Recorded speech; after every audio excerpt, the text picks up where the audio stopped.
Great. Okay, hello and welcome everyone to the final day of the Small Business and Nonprofit Conference. Today's sessions have all been virtual, and we're wrapping up with an amazing prize, a $500 Amazon gift card sponsored by our vendor EBSCO. And thankfully, there's no reason to grab tickets today like we have the past few. Your presence in each Zoom session automatically enters you into the drawing.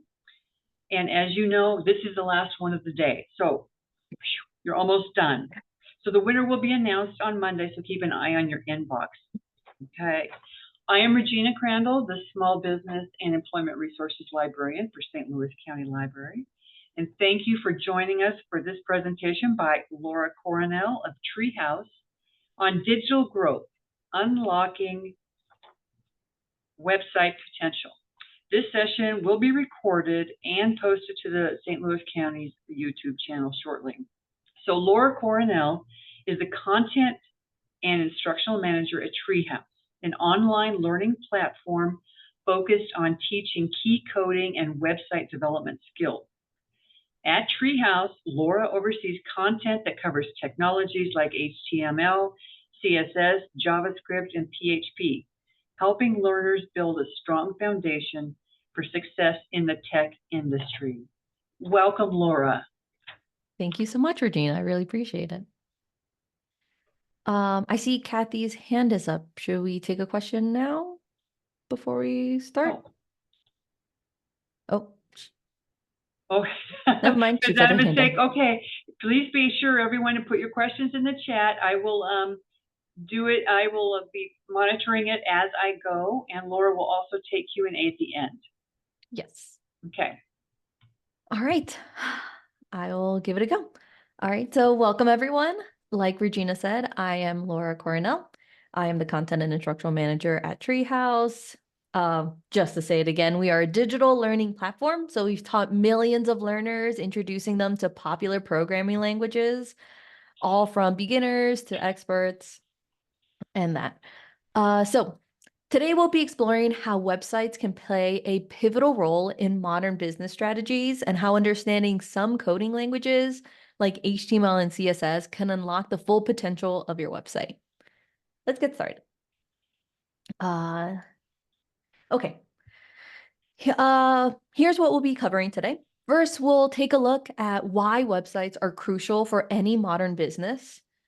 And since everyone has a different tech background, we'll dive into the basics of how websites work so that we're all on the same page. Next, we'll dive into the structure and styling of websites. I'll show you how HTML creates the layout and CSS adds the design to the website. And after that, I'll walk you through a live demo on how to add custom CSS to a Squarespace website to enhance its appearance. Oh, and finally, I'll share some great resources for those who are interested in learning more. All right, so why websites matter in modern business? Websites are essential in today's business landscape. They serve as your online hub, improving your brand's visibility and making it easier for customers to find and engage with you. Having a strong website is crucial for building credibility, driving customer engagement, and ultimately growing your business. So in this digital age, a well-crafted website is as important as a storefront. Why learn HTML and CSS? I'm sure most of you have used a website creation platform to build and host your website. It's a great tool, but if you only use the customization tools provided, you are limiting your website's potential. So learning just a little bit of like HTML and CSS can unlock your website's full potential. Having like a basic understanding of these two languages give you more control over your website. You can customize its look, its feel, rather than relying solely on templates. This allows you to create a unique digital presence for your brand. Understanding the structure and design of websites can help you troubleshoot problems and ensure a better user experience. And lastly, HTML and CSS are foundational skills that open the door to more advanced web development like JavaScript. Okay, how do websites work? I made a short animation to help you understand how websites work. I'm very much a visual learner, so I hope this helps you out. So a typical web page can be broken down into 3 key layers that work together to provide a seamless user experience. These layers consist of a content layer. This layer is responsible for presenting the information on the page. So those will be all the text that you see. A presentation layer that defines how the information appears visually, so how everything will look onto the page. And then also a behavior layer that allows users to interact with the page. So HTML or hypertext markup language takes charge of the content layer. It forms the structural core of the web page. It basically tells a website how things should appear. So if this is a paragraph, if this is a heading, this is an image, that sorts. On the other hand, CSS, which stands for Cascading Style Sheets, is in charge of the presentation layer. It focuses on enhancing the visual aspect of a web page, including aspects like color, typography, layout, and much more.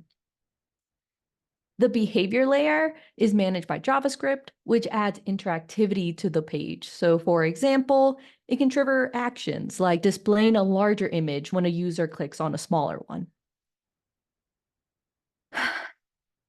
So, like I said earlier, I'll stop after this one for questions, if anything. I know I covered a lot. It's going to be a lot. Let me just go through this slide, and then I see there's some. Don't worry, there's no Yeah. questions. I'll keep you posted. Oh, cool. Sounds great. All right. So, like I said earlier, HTML is the foundation of every website, and it gives structure to the content. It defines things like headings, paragraph, links, images, etc. Every element you see on a website is defined by HTML. Oh, too far. Sorry. So on the right, you'll see examples of HTML elements. An HTML element consists of 2 tags. There is an opening tag and a closing tag, which tells the browser how to display the text that's in between the tags. Can you see my mouse? Just want to make sure that you can see what I'm pointing at. Great. So for example, to display a heading on the page, you'll surround the text with a heading tag, which is denoted with an H, then the level of the heading. So there are 6 levels of headings, with H1 being the highest and H6 being the lowest. Displaying images are a little different since you have to tell the browser where they can find the image to display. So here you can see it's an image. We're telling the source, so you can find the image in a folder called image, and the image is called puppy.jpg. And for accessibility, you should also include the description of the image. So for here, there's alternative text, which is, this image is a black dog sitting in grass. This will help users with accessibilities, but also if for some reason your image doesn't show up, this text will show in its place. Lastly, when displaying a link, you need to let the browser know where to take the user. You basically have to write out everything for the computer, tell exactly what it needs. So if anyone clicks the word Google, it should bring them to www.google.com. You tell it by using these light blue properties. These are called attributes. So they provide additional properties for the HTML tag through. So this href tells the browser, this is the link someone should go when they click on the text in between this link tag. And like I said, here's where they can find the image. The browser can find the image so that they can display it and what the image is. Is there any questions by any chance? No? All right. Feel free to write in the chat. All right, now CSS. CSS handles the design aspect. It allows you to style the web page by defining rules for colors, fonts, layouts, and much more. A CSS rule is made up of 2 parts. there is a selector. There is a type selector, which selects all instances of an HTML element. So for example, this one will select all the H1 headings on a website. And there's also a declaration block. So the declaration block contains instructions on how to style our HTML element. So here we're saying all the headings that are level 1, make the text center aligned. So have it in the center of the page and make the text color purple. Selectors doesn't have to be all instances of a particular element. You can also give HTML tag a class attribute, and you can select all HTML elements with that class. So for example, here I gave this HTML, this link tag, a class called navigation item, or nav item for short. So any element that has this class, it denotes with this dot. This dot means this is the class name. Any element with that item will have a font size of 16 and we'll have it italic. That will be the styling. There are many other type selectors, but these two are just the most used, and you'll see me use them in my demo.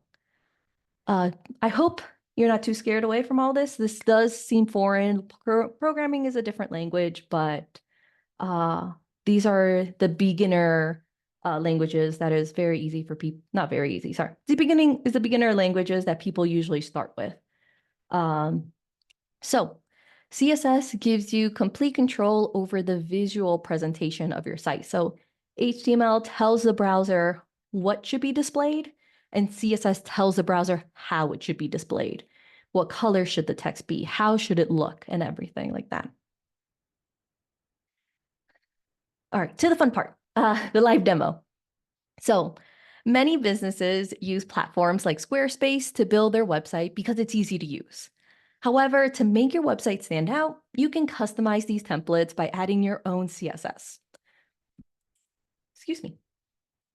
In this demo, we'll take a basic template and make it unique. We'll be adding some much needed interaction to the navigation bar. We'll change the fonts, colors, and add some animation when people interact with elements on your web page. This will hopefully show you how just a little coding knowledge can transform a standard website into something much more personalized and impactful. All right, let's get started. I am just going to change what I am sharing. Okay. All right. Hopefully you guys can see my website. So here, let me just hide the controls because they're in my way. Hide floating controls. And I'll move this over here. Okay. So here is a simple template that I just chose. I just chose from random. But before we get to this, I actually want to show you just how important CSS is. So let me just go on to google.com. So this is Google's website. Everyone knows it. It is very classic how it looks. I actually have an extension that I can disable the CSS. So I want to show you just how it looks without any styling. So I'm going to disable the styles, and the browser also has a style, so I'll disable that.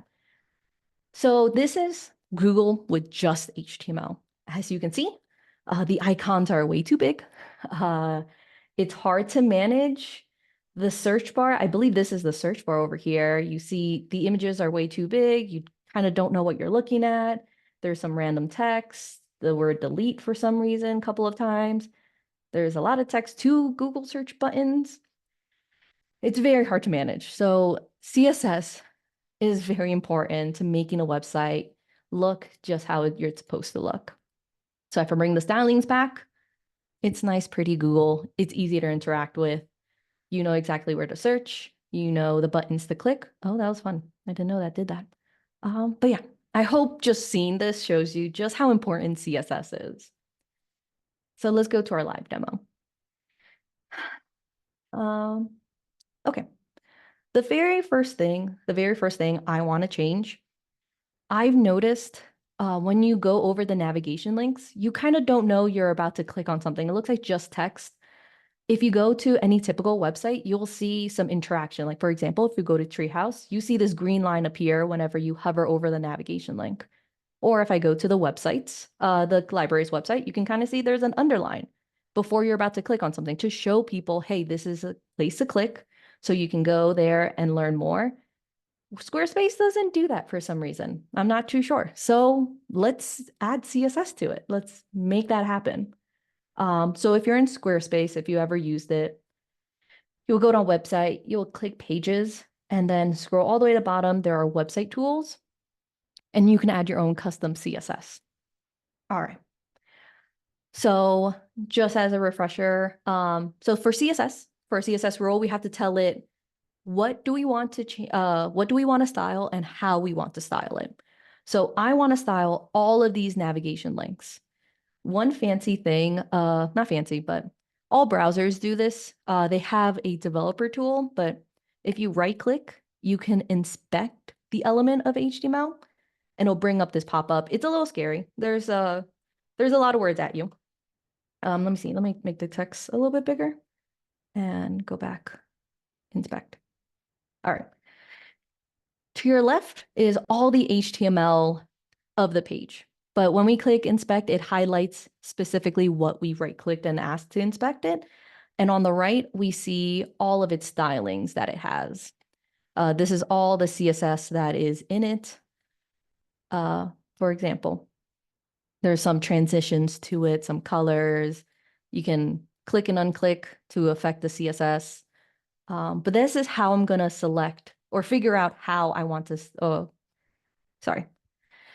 This is how I'm going to figure out how to style these navigations. So like I said in the slides, we usually use classes. So here you can see this is a tag. This, I right click the program. So this clicking on programs brings you to the programs page. It has some animations. There's a class called pre-slide and slide in. It looks like it's some classes for animation. So I'm actually going to go up because I want the class for all 4 of these navigations. So here I can see this link is inside of a division HTML. You'll learn divs are used a lot. But here you can see a nice class name called header nav item. That sounds exactly what I need. So I'm going to copy that.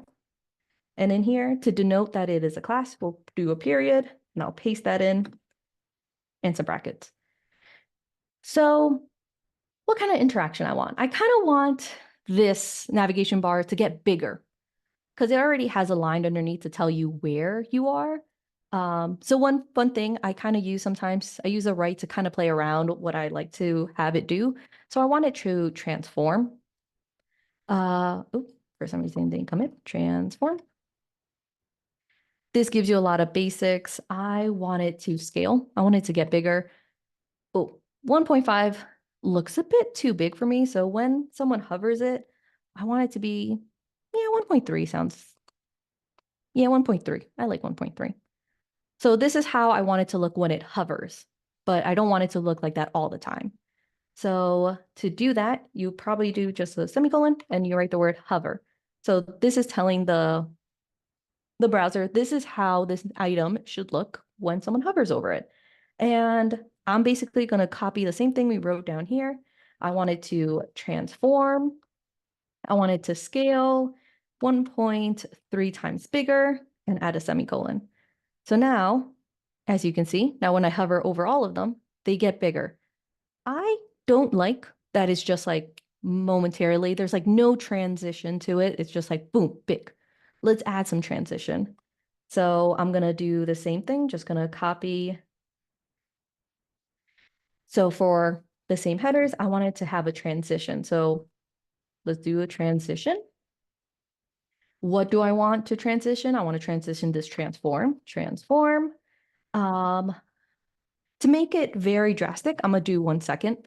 1 second probably doesn't sound that drastic, but you'll see. So I want it to take 1 second to get bigger. So as you can see, it zooms in very slowly, not very slowly, but it's not that drastic jump. So here you can see with CSS, we can actually customize how fast we want it. I like 0.3.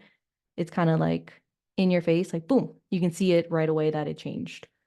Let's stick with that. I like that. this now we're letting the user know exactly what they're clicking on, and that's pretty standard on all web pages. I'm very surprised Squarespace, it doesn't have that option. All right, the next thing I want to change, Squarespace doesn't let you change how it denotes the current page. So for example, you see this white line, we're in the about page. If I click programs, let me just close this so we have more view. We have an underline in the programs. If I click press, we see an underline. Squarespace doesn't let you change how that appears. Let's add some CSS and do it ourselves. All right, so I'm gonna right click about and inspect it. So we won't use the same header nav item because that will change all four of them. We want to change the one that is active. So here there is a class called header nav item dash dash active. That is exactly what I want. I only want to affect the one that were active. So I'm going to copy that and select that class. One thing we can do with CSS, we can actually add things to it. So I can do : after, and I say after this, I want to add a content, and let's see. I want to add actually an emoji. I'm going to add a star. And like you can see, it appears all to your right. So whenever someone clicks on anything, they'll see the underline and the star. Just wanted to show you that's something you can add. I'm not too much of a fan of the star, so let's actually do something different. I want it to have maybe a background similar to this button. So I'm just gonna remove these. So let's give it a background color. Oops. Background color. All right, so one of my favorite tips, if you ever need a color and you're just like, I want to match this exact same color, I find a CSS rule that has a color. You see this white box. If I click it, I can get the eyedropper and it will tell me exactly what this color is. And I'll just copy this over. All right, so I want the active to have a background color of that. As you can see, it popped up. All right, it looks way too close to the lettering, so let's give it some padding. We'll give it 0 padding up and down. Oh. And we'll do 5 pixels left and right. Let's see. Yep. Give it some boundaries. And then I don't like the square look. Let's give it like some curved corners. So we'll do a border radius. And we'll do that 5 pixels. Nice. It's like a nice rounded corner. I kind of like how that looks. And let's see. But I don't know about you. I feel like it's very hard to see white on a yellow background. So we can actually change that as well. So we're going to go here. So we've been actually changing. Here, let me go back and inspect this so I can show the HTML. We've actually been changing the div, which is the container the link is in. So it's like we're giving the container a background color. But if I want to change the actual text, I want to change the A tag, which is the link. So the way we do that, we will say, we'll copy this. So we're saying the element that has this class, but we also want to say, we don't want to change this one. We want to change the A tag inside it. And the way we do it, we just do space A, and that'll say the parent has a class of header nav item dash dash active. And the child that we want to actually change is an A tag. So here, now we can say, let's make the color black. And as you can see, it didn't happen. Why not? Sometimes some CSS are hard-coded. So if you want something to happen, add exclamation point important. That kind of forces the code to actually do it. So here you can see it was forced to do it. Now our text is black. But since we have this background color, we don't need that underscore anymore. So we can actually hide that. We can do a background. This is actually used in background. So background, none. And if it doesn't work, it's not working, we'll add exclamation point, important. This is telling the code like this code is important, this design is important, you must use this. As you can see, it's gone now. So if I click on programs, it will now change to how we have it designed. It just takes a little while right now because I'm in the edit mode. It is more smooth once it's live. Doctor visits, and they also include prescription drug coverage.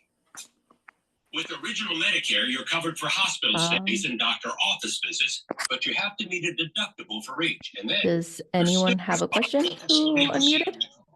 Next, let's look at Medicare supplement plans. All If right. a service is covered, I'm just gonna mute them.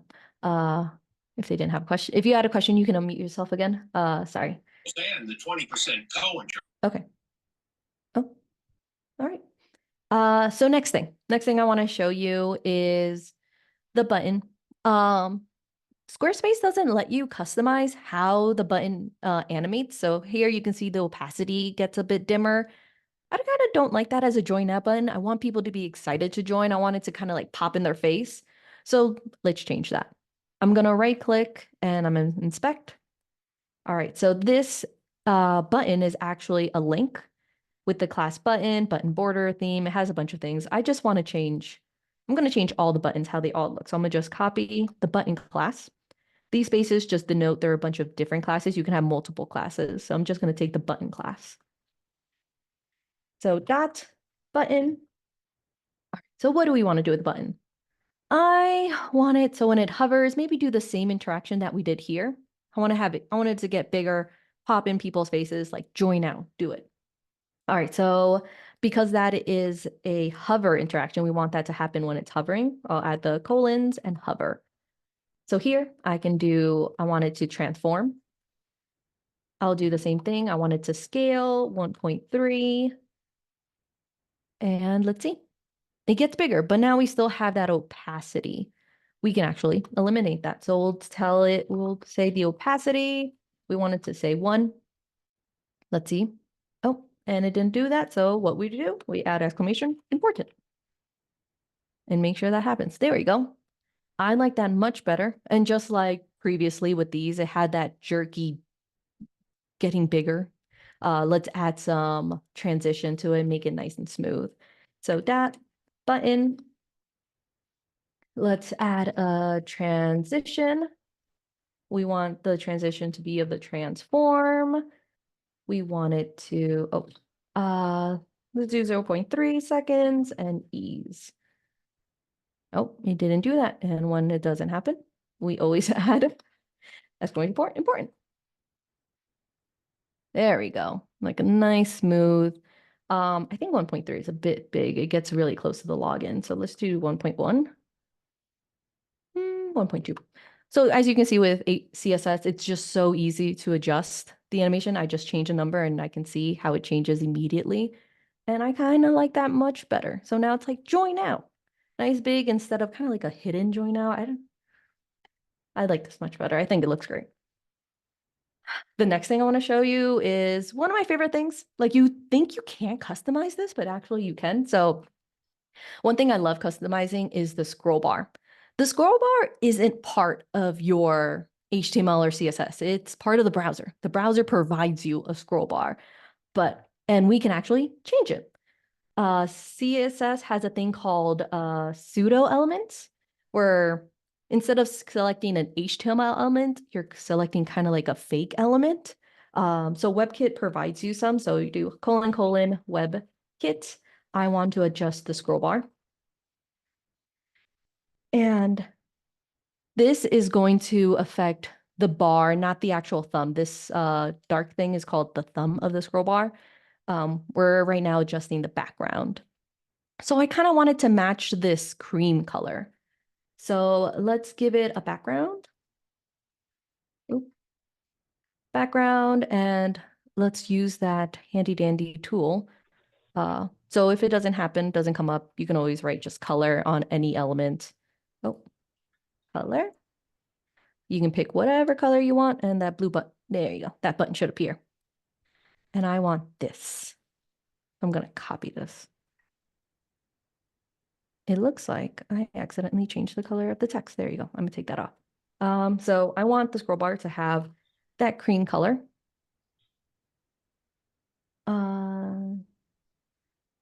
Let me just make sure I spelled everything right because WebKit dash scroll bar.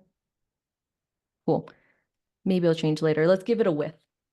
Let's see if it'll appear. Width 10 pixels. All right. And if things don't change, always try to save and reload. Sometimes this kind of gets the browser to do it. Let's see. That's why. It's : dash WebKit. There you go. Now you see the scroll bar disappear. But it has that color. You can see the cream color in the background here and here. This is kind of like a friendly reminder with programming. You have to write everything very specific. So for example, I missed that dash and it didn't it didn't control the scroll bar. It didn't do anything. So if anything is not happening, check your spelling. If that's not it, save and refresh. That is something most programmers really bash their heads trying to figure out why their code isn't working. All right, so now the thumb disappeared. We don't see the thumb anymore. Let's add that back in. Let's customize it. So : dash WebKit and dash scroll bar dash thumb. All right, let's give it the background. I want to give it the background color, that same yellow that we've been using. So I'm gonna just scroll down and try to find that yellow. Here it is. That's the yellow we want. Let's give it a nice yellow, and it's there. We can see it. It's like I want to give it some rounded corners. I like some rounded corners. So let's do border radius, and let's give it 5 pixels. Why not? There you go. I love this. I don't know about you guys, but just customizing the scroll bar just makes it so unique.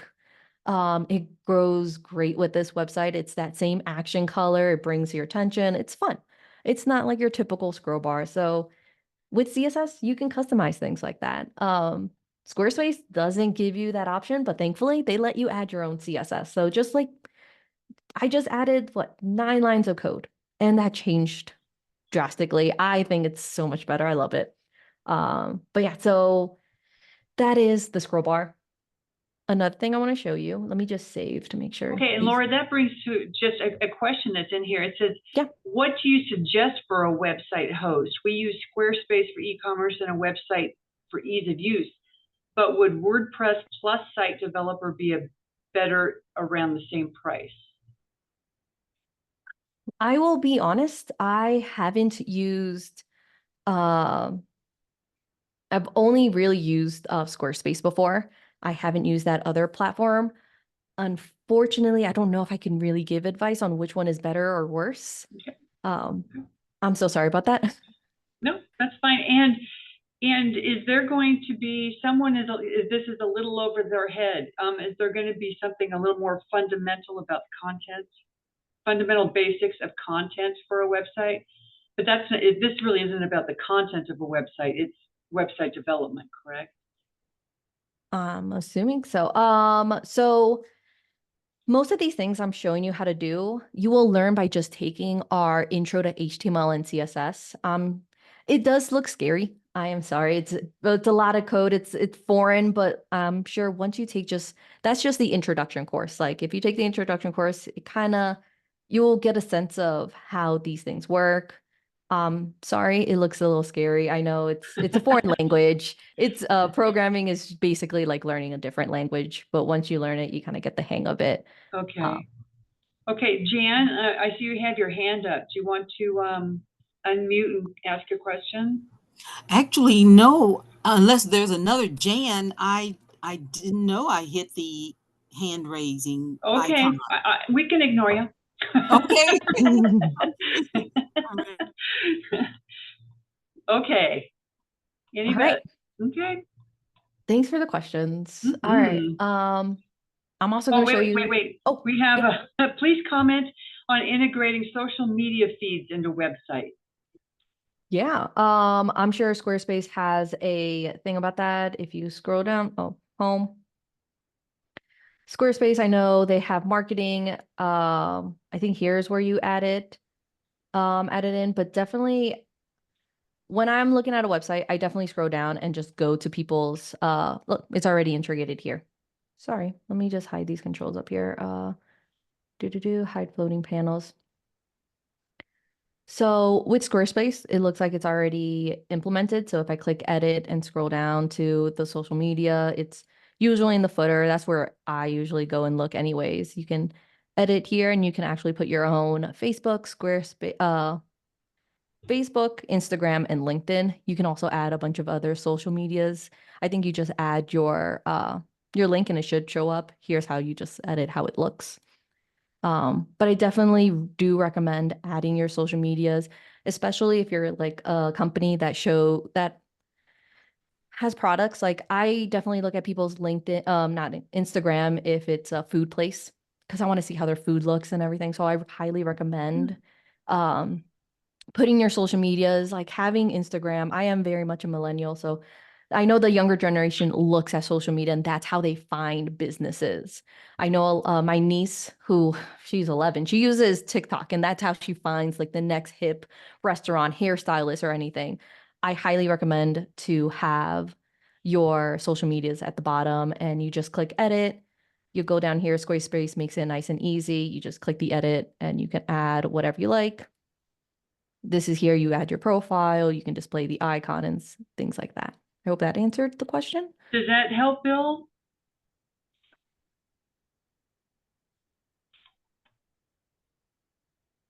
Can anyone hear me? Yes.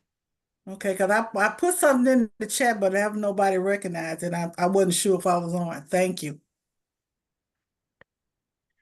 I can't see the chat. Let's see. Chat. That's a problem that I'm having as well. I don't see things in the chat. Well, I that's don't know. because people are sending it to hosts and panelists. They're not sending it to everybody. Oh. Oh, okay. Yeah, I see that. Yeah. So The you need to default. change who the chats are going to if you want everyone to see it. I don't see how to do that. I don't either. My Zoom here is totally different because I'm not seeing nobody else's chat, and I don't see how I could just. When you go into chat At the bottom. you can. Yeah, if you click chat on the bottom, when above where you type your message, it says to, and in blue it says host and panelist. You can click that and you can click everyone, or you can click a specific person. Yeah, mine says to host and panelist, Yes. and there is no option to click everyone. Thank you. That's the way mine look too. Oh, okay. Well, then it's not meant. Then if you have a question, we're gonna have to talk it out. Then that's weird. Okay, there you go. Now I changed it. Okay, Yeah. great. Okay. I changed it so that you guys can do it to everyone now. And I'm with that other person, and this is so over my head. It's going to take 2 years for me to get this. No. Okay. Let's let her get back to our conversation. Thank you. Yeah. Trust me, it does seem scary at first. I was very much intimidated before I started learning how to code. But most of these things I'm showing you, you will learn in the first course that Treehouse has of Intro to HTML, CSS. I'll give you more of these resources at the end of the chat. But this is mostly to see just how just learning a little bit of code, this is all just learning the intro to HTML and CSS can get your website even further than any of the templates provide. All right, so the next thing I want to show you, Squarespace does allow you to change your font. You can select any of these, you can customize it. They give you font packs, you can pick anything, but you can't. What if there's one in here, or what if you don't like any of them? You want your own font. With CSS, you can do that. CSS, basically anything is possible. So I'm actually going to go to fonts.google.com. Here's where I go to find my fonts. I'm just going to select a crazy one so you guys can see the difference. This is not to make it look prettier. Let's see. I'm gonna click this one. This one looks fun. It looks like the handwriting guides. I already have that in my cart. So Google Fonts, you can either download the font or you can actually embed the code, and they tell you step by step how to do it.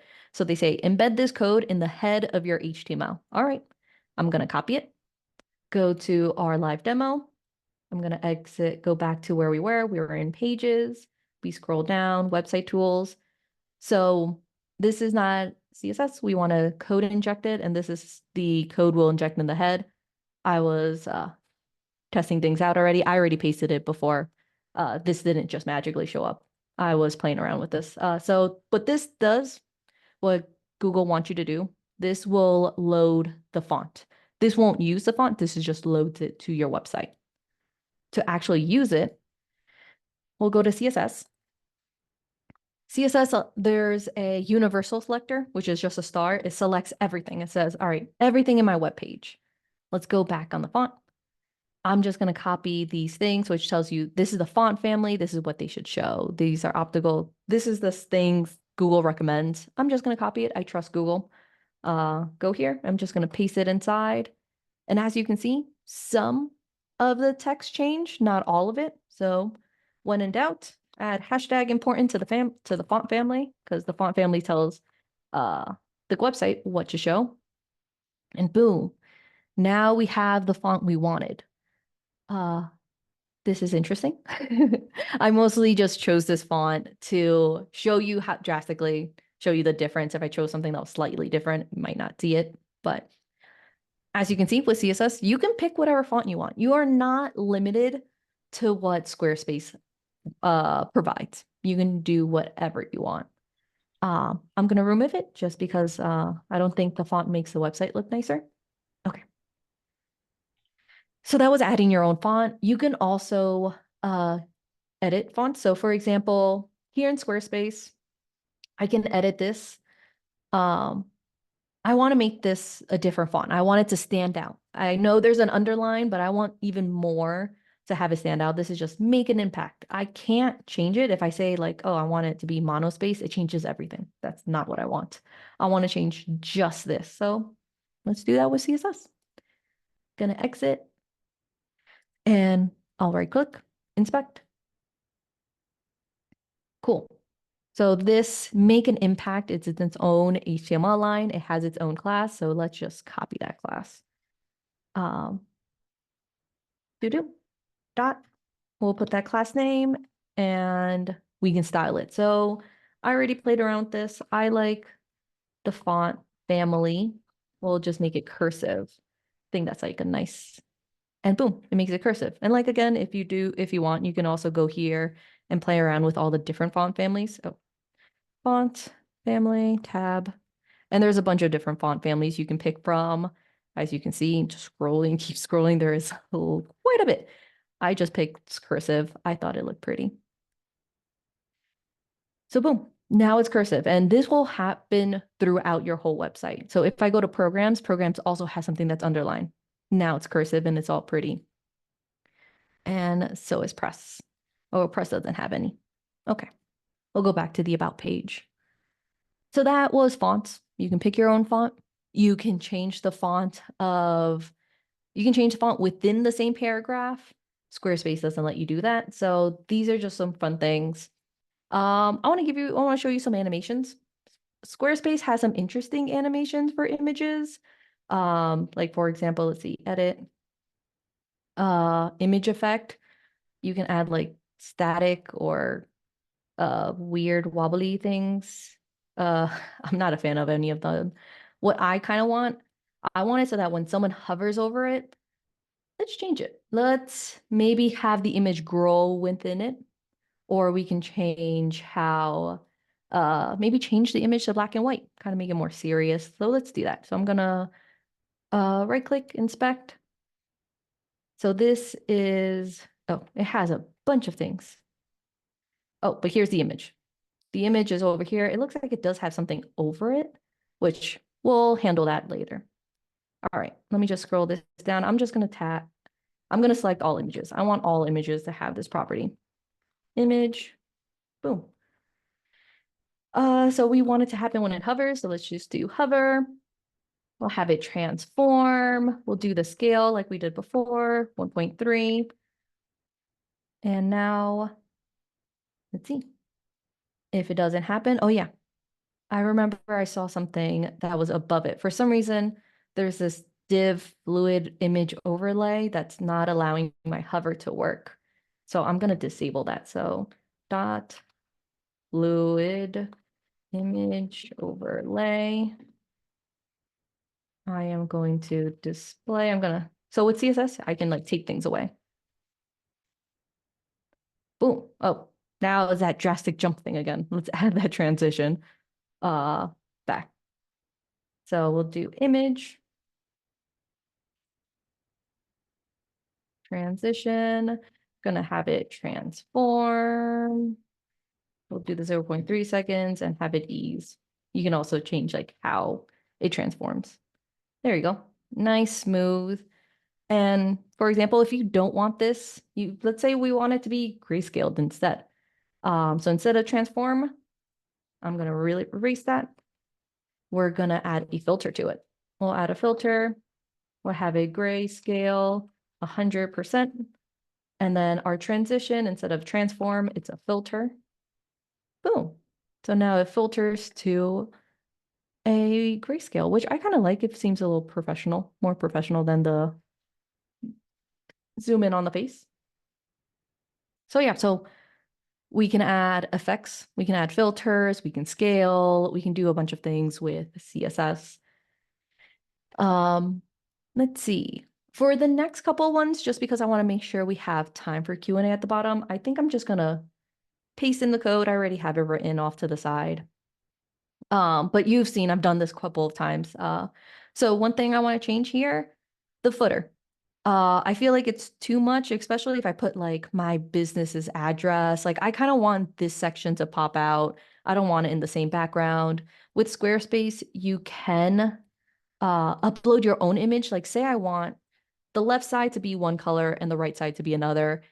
In Squarespace, you can add a background and paste the image, but then trying to figure out where that line goes is going to take a while, like figuring out, all right, I want that line kind of over here, try to do it somewhere else in a different program.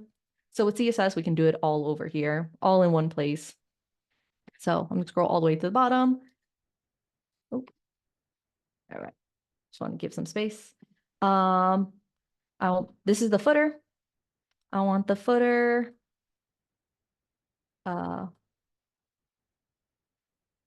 Here. Or actually, let me just show. I'm gonna right click and inspect.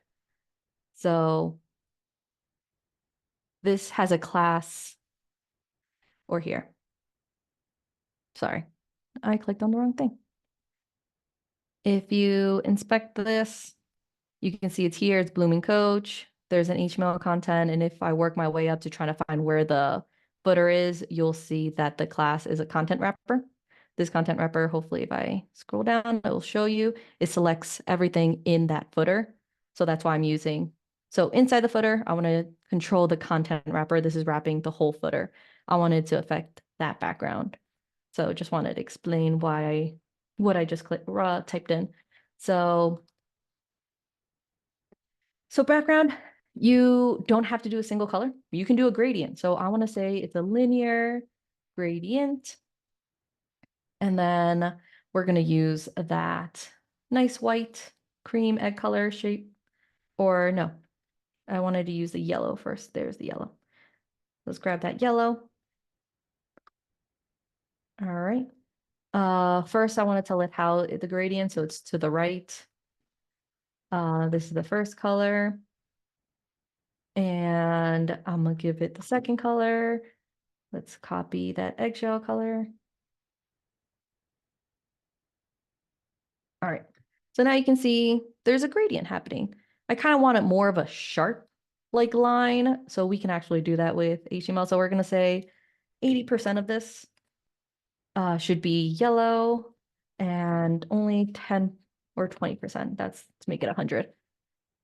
There you go. We got a nice strict line here. You can also play around with it. So say, oh, it's too close. Let's do 30 and 70. Too far. But as you can see, this is much easier than trying to make the background and paste it in, do trial and error. Let's see. Let's do that.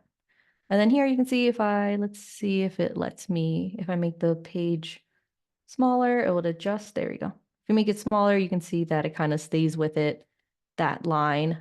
I want these links to kind of pop out to people. If we want, we can switch the colors and that's just as easy as well. Oh, sorry. Didn't mean to make that smaller. All right. Let's see. Sorry, just making sure I'm staying within time. One thing that I was also surprised, this will be a time saver if you are using any customization tools. I couldn't find on Squarespace how to affect the styles of all links. It looked like I had to go and find each link and adjust it on each page and go, and that is very time consuming, like trying to figure it out and then you find a link that you forgot to edit the styles for. So with CSS, you can make sure everything has the same styling. So I was surprised you can't style all the links. So I'm just gonna write A. For some reason, our background changed. Oh, it's because I'm editing this thing. Okay.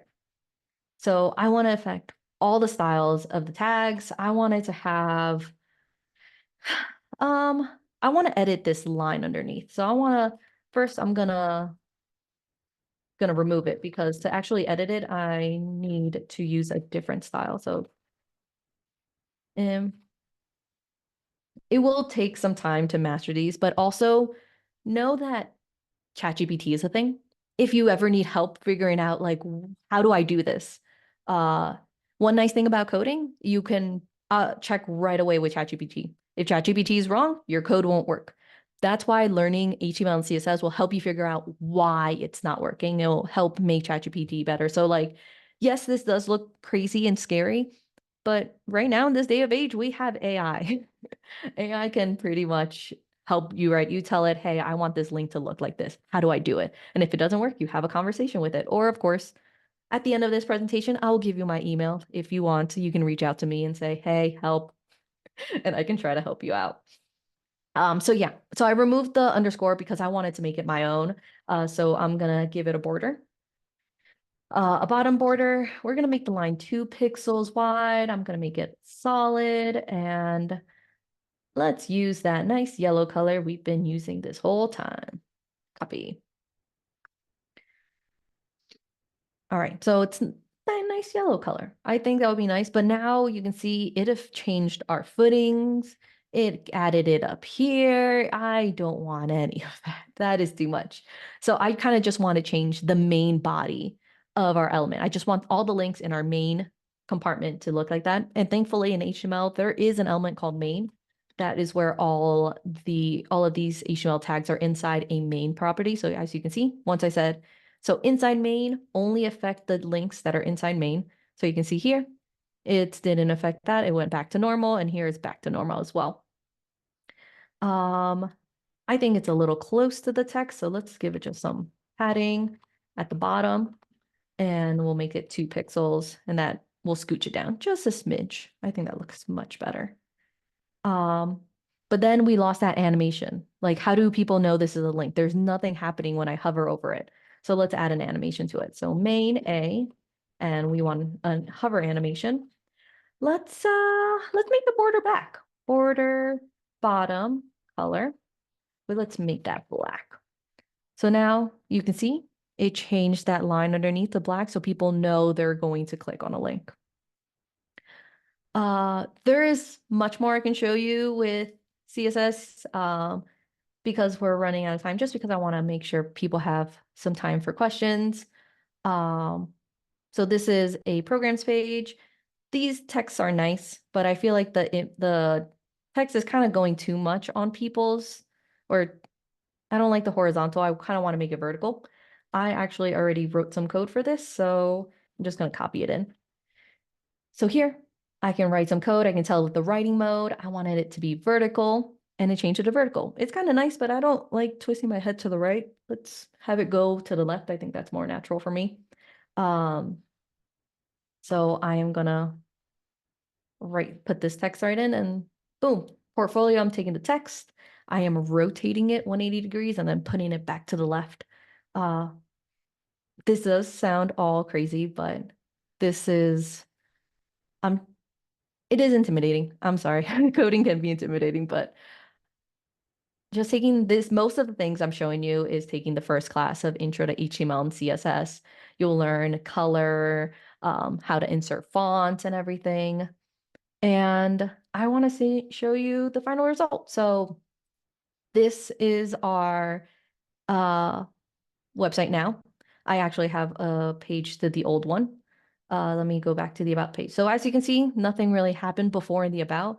Now you can kind of see this has a nice interaction. It gets bigger. Your join bar gets nice and big. Before it's just like it's kind of sad. Kind of goes down. Yeah, this pops out. It has a little line underneath, but now we have, I don't know why the fonts are smaller in the original. But now it's like a nice cursive. If we scroll down here, nothing really happens. It's just like, oh, just a bunch of block up text. But now here, whenever you scroll, it's a nice animation. Oh, the scroll bar. Sorry. I just love changing the scroll bar. The scroll bar looks so great. And here you just have a classic scroll bar. It doesn't really pop out to you. You kind of ignore it. Doesn't really stand out. But yeah, so the bottom, you can kind of see, boom, this is my company's information. Of course, you can add your company's address and everything, but this makes the the social media links pop out. So it's just like, boom, people know where to go to learn more, see images and everything. That is the live demo. I'm gonna switch the screen so that we can go back to the slides and then we'll get to the Q&A. Let's go back. All right. So the live demo. So I'm just adjusting my things. If you're hopefully I didn't scare you too much, but if you are excited to dive deeper into web development, I highly recommend taking our course on HTML, CSS, and we have also a bunch more advanced options. But what I'm showing you was mostly in our intro to HTML and CSS. I do want to let you guys know a Treehouse subscription is free through your local library. So the local library does have limited seats. So if you do want to have access to the Treehouse for free through the library, head on over to this link, which is slcl.org/resource/treehouse. There I see they have a form. You fill out the form, and if they have access, you will get access to our website. And you can watch all our courses. We have courses on Intro to HTML, Intro HTML and CSS. And if you want to learn more, get more advanced, we have more classes for you like that. I also have this on the next slide, so in case you don't write it down. But the next great resource is Mozilla Developer Network, or what everyone refers it to is MDN Web Docs. It's another great resource. It has detailed documentation on all things HTML, CSS, and JavaScript. So if you ever want to see like, oh, what's that HTML tag do? You can do MDN and you can write the HTML tag like link tag or div. What is a div? It's the documentation. It will tell you exactly what it is, how to use it, how you can customize it. Same with CSS and JavaScript. And if you already know HTML and CSS, if you're ready to go for the next big thing, you can take your website to the next level by using JavaScript, by incorporating JavaScript. It will add endless of possibilities. So in the beginning, I told you JavaScript is mostly involved in interaction. So I showed you only what to do with hover, but with JavaScript, you can add a dark mode button. A lot of, if you talk to a lot of programmers or a lot of young folk, they like dark mode. Squarespace doesn't give you a button to incorporate dark mode. Now you can do that with JavaScript. You can add a button and say, hey, when you click this, change all the colors to make them darker. You can also like show or hide content based on a user behavior. You can have something pop up whenever a user scrolls to a certain part of the page. Or my favorite is on the top left, you will see the big logo of someone's website. And if they scroll, it turns into a smaller logo. You can do that with JavaScript. Learning JavaScript will make even more customizations endless. And let's see. Okay. Thank you all for your attention. I hope you gained some valuable insights on how to unlock your website's potential. If you have any questions, feel free to ask now. You can also contact me. My email is just laura@teamtreehouse.com. And just remember, it's going to take time to become proficient, but all of this, most of the coding I did was just from our intro to HTML and CSS. I was the bare basics. You can get even crazier with CSS. But knowing website development skills will not only give you more control of your website, but it'll also help you build a stronger digital presence for your business. And if anyone has questions, please feel free to ask. I will try to answer them to my best Yeah, ability. anyone could come off chat or put it in chat. But in the meantime, Laura, if you stop sharing your screen for a minute, I will show them how to get to the Yeah. thanks. No problem. Where am I? Where am I? Can you all see my screen? Yes. Okay. To get to Treehouse, as any of our databases, they're all in research and learn. Okay. You could come down here to A to Z resources. They're in alphabetical order. You just choose T for Treehouse. And likewise, these are in alphabetical order. So you just scroll down and here's Treehouse. Okay. And then this is the form she was referring to. Okay. Or this is our website. If you know what you want to look for, oh, that's a long one. Search the website for Treehouse, not the catalog, the website. Come on. Usually the internet doesn't work with you if if you have people watching. And it's right there. So those are the two ways that you can access I'm going to stop sharing, that you can find Treehouse on our website. So any questions from anybody? If not, I'd like to thank you for joining today's presentation. This is being recorded and you will be able to access it shortly on our YouTube channel. Remember, One question, this is, Regina. oh, I'm sorry, go ahead. One question. Okay, if you log me out of here, I won't be able to do this feedback. So how can I do this feedback once I get logged out? Take a copy of that link and put it in your web browser now. Okay, hold on. Let me get to it. Hold on. Let me pull up a web. Yeah, go ahead. She wants to know the average cost of having someone set up a site for a small business. It depends. You usually Thanks, Vivian. it usually depends. Squarespace, I believe, is $20 a month, and it's pretty simple. You click a template and you just fill in the things. But if you want to pay someone else to do it, it really depends on where you are, the location, and the skill of the person. I haven't reached out because since I know coding, I usually program my own website. So I'm really sorry I can't give you a price range for that. But yeah, making a website is a full-time career. So I believe the cheapest thing is use a website builder like Squarespace. But if you do want to look out, you can try to find you can search web developers. And there are plenty of people out there who will do it.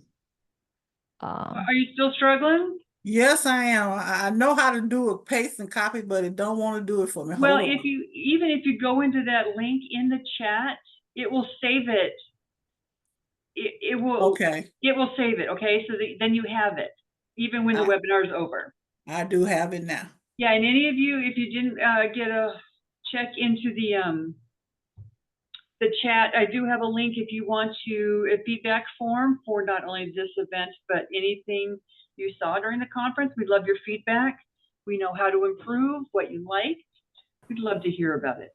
Let's see, we have, Jewel says maybe check Upwork to book a freelancer to assist with the website. She was saying some charge $3 to $40 an hour. $3.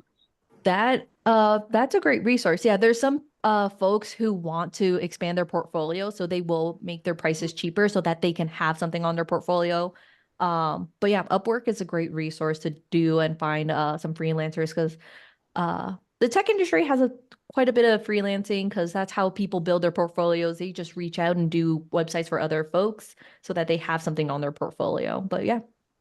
Fiverr is another one, but thank you so much for this because I think it will be useful as I build my website. Yeah, Great. and this is since Angel it's Keys. Thanks, Angel. Also, since this is recorded, you can also go back to the recording, see the code I wrote if you liked something I did. And you can copy it right there and then from the video. So you uh didn't have to memorize this. I don't, unfortunately, because it was a live demo, I don't have the slides for all the code, but if needed, I could always email it to you guys if you wanted whatever I input. Or of course, reach out to me at Laura@teamtreehouse.com if you have any questions. I'll try to help as best as possible. It's hard to help remotely if you don't see the code. Okay, any more questions? Oh, I think my hand is raised. This is Jan. Jan? Yes. Yes. Oh, okay. Please. Yes, I'll tell you, I've reached out to two companies just online and have written to them, and one wanted $10,000 to do my website. Another one wanted 14,000. And the cheapest I found is a woman in St. Louis. She wants 2,000. And the thing I object to is she's using AI for everything. She says she's pretty much doing nothing. So 2,000 was a bit much. So I'm grateful for Treehouse. I have gone online and started learning CSS and HTML. And it looks like that's the route I am going to have to go. It is intimidating. It really is. I feel like I'm flying solo, and it is so. Unfortunately, it's discouraging to think that I'm flying solo. But I wanted to ask you, where are you getting your pictures from? Because I had heard from one website designer that there's a special place for web designers and developers, and all others keep out, is that kind of attitude.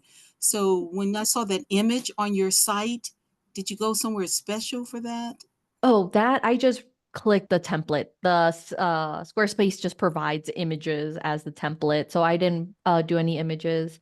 I did want to say before I forget, Jan, we do have a Discord. This might be a little too kiddish, or I don't know. We have a Discord community where if you do have any questions, you can ask our community. I believe I can put a link, or I see Brian in there. Brian, can you by any chance put a link to our Discord? Be there, you can ask questions. We have a lot of people there who are learning how to code for the first time. That's kind of our niche. We very much help people transition to the tech industry. So we help people going from zero knowledge of tech to being able to have a job in the tech industry. But if you just want to know some coding, so we do have a community. So if you ever do feel lost and you're just like, I don't understand this, you can reach out on Discord. We have some of our coworkers are in, we do have coworkers in there monitoring it. Thank you, Brian. He just put it in the chat for everyone. That is just a community, a way to talk to people. If you do have any questions, if you're ever confused or need more help, but you can also just put your code and be like, hey, I tried this. It's not working. Can you please help me? That is a great resource. We also, on our website, have a forum that you can use. Forums take a little bit longer to get help back. Treehouse Discord, that's kind of more like a chat, an online chat. A lot of people are looking at that more often than the forum, but we do have Oh, people looking at the forum. that sounds good. That doesn't sound childish or kiddish, because Okay. I'm an embryo. I'm an embryo. I know nothing about this. So yes, this looks like this great monster to Yeah. me. Learning, yes, learning how to It do all is very this. much. And something that's very common of people who are starting to learn is called imposter syndrome. Like they feel like, oh, this is not for me. I can't do this. That's a very big thing that a lot of people who learn how to code suffer from because it just seems so challenging. And it is learning like a different language. Just pretend like if you're trying to learn Spanish or Chinese, like it is going to be difficult at first. But thankfully, I think coding is a little bit easier than Chinese. Learning And Chinese. just so you know, Jan, and everybody out there, there's also, we have, you have free access to LinkedIn Learning and Udemy if you've never used those to help you through this as well. Okay. Okay, so, you know, you have to pay for those outside of the library, but you, if you use your library card and go through that same technique I showed you how to access Treehouse, you can access those as well. They're great. Yes, thank you for Oh, that. I have found out about LinkedIn Learning from going to the library. I literally visit the library daily, that's and great. so it's a people just don't know what they're missing at the library, and maybe it's on us to tell each person Okay, we meet. Yeah. okay, so we have, is it Aya or has a question? Yes, yes. Please, go ahead. I wanted to know how do you access LinkedIn Learning for free?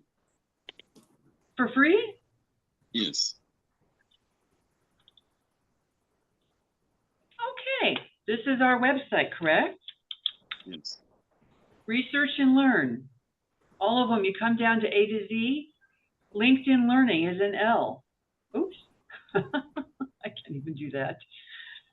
LinkedIn Learning, you scroll down. Sorry if this is too fast. It would make me nauseous. LinkedIn Learning, right here, you just create an account. It obviously takes your library card. You set it up, and then it tracks everything you learn. So once you have that, you create your account, every time you go back to it, you don't lose your place. It keeps your place, which is fantastic. Oh, wow. Isn't that cool? I'm paying for this right now. And that's why I thought I would bring it up, because people are paying for these things to learn. Oh, wow. Yeah, the library can is a actually- great resource. And we can actually do this from home. We don't have to exactly visit the physical library to do it. Correct. You can access this every minute of the day, anywhere in the world. Okay, that's good to know. Thank you. So when you get up at 3 o'clock in the morning, want to learn how to build your website, we're here for you. Oh, Yeah. come on, Virginia. That's too scary. I believe That's in going you. to keep you up tonight, isn't That's it? gonna keep me up. It's already intimidating as it is. Okay. Does anyone else have any questions? What about Photoshop or Adobe Photoshop? Oh, the Adobe Microsoft? Photoshop? The Adobe Yes. Photoshop is only available at Clark Family Branch. Core Family Branch. Would you like to see how to find out what we have here? Yes. I'm just, okay. So we're going to go back. This is our website. Okay. If you come over here, this sounds very elementary, but you come over here to Children and Families, and you come to the Teen Creative Lab. You kind of scroll down here. You can see all the software that they have here. Okay. Look at that. It's the Illustrator, the Pro, the Effects, and you see the graphic design, the video and animation, photo editing, all of those are here at this single location. And you go back and then you can see the hardware they have, okay? It's because they're in the teen lab, but that's why it's under this particular place. Now, if you wanted help with any of this, just like you book a librarian to get one-on-one help for research, you can book a maker and they will help you one-on-one with everything in that creative lab. You just fill the form out and say, I need help with blank. Okay? Okay. Okay. Yeah. Oh, excuse me. What are the hours for adults? Because I know you're saying teen lab, and I did. Exactly. tour- Wait, I hope Yeah. it's on here because Yeah. I suppose I should know this. It's somewhere.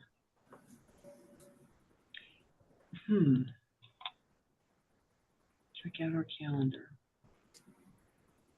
When we go to their calendar, I think it's right here. See, you can see 1 to 5 is teen time, which means that's dedicated to teens. Any other time is your time.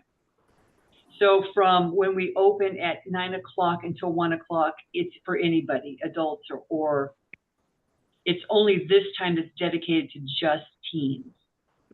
Mhm. Okay, so you can see the days and the times. Mm. Okay. Okay. Are you thinking about dedicating a corner for to adults at any time? Well, you have full access. It's basically, if you think about it, school time, right? So it's open for adults. But what about adults who work? Well, and then you have weekends Okay. where it's shared time. Okay.